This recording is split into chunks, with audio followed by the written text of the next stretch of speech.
The pen has been stuttering and starting. And it began to remind me of third class and Mrs. McKenna and my brother Michael and my poor attempts at writing with fountain pen and inkwell.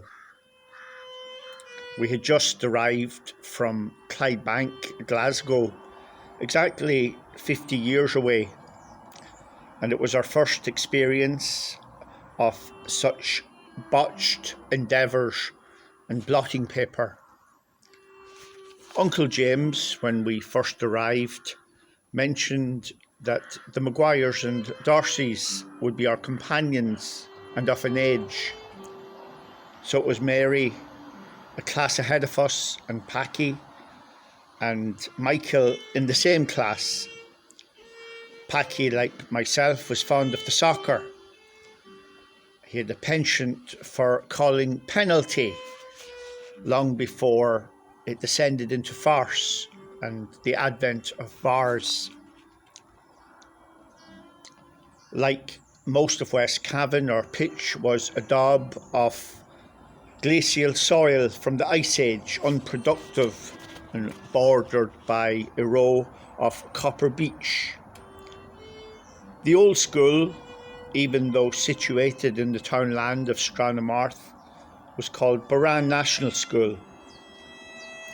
Mrs. McKenna had second and third class, where Pauline and Michael and I learned our first words of Irish, echelon agus spare.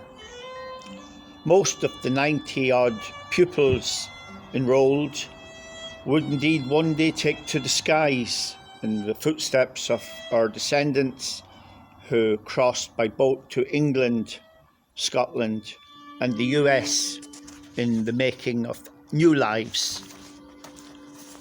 50 years ago, we, Pauline, Michael and I, were intrigued to look out the window, not at the Clyde, the Queen Elizabeth II, but the mountain known as Ben. Depending on atmospheric conditions, could be on top of you one day, and the following au lointain, as the French would have it, in the distance. We were intrigued, joining the senior classes, to watch Master Harrington, a court man who lodged in Timney's, one of the three shops, tamp the pipe and light up as he patrolled the aisle.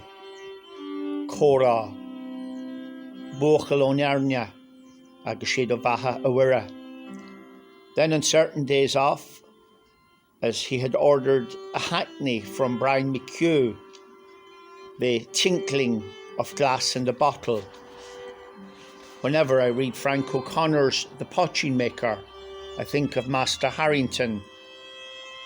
In a bad humour, he might order a boy to retrieve a batter, or dispatch a lad to cut one anew.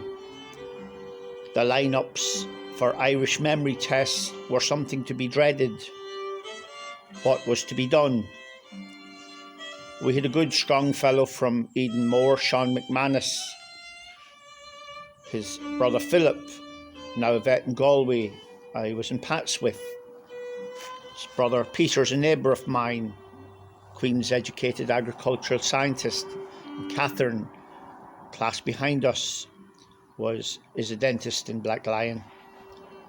Then Mary Angela went to the States, and Thomas is a classmate in Anne's in England. Anyway, it wasn't to be.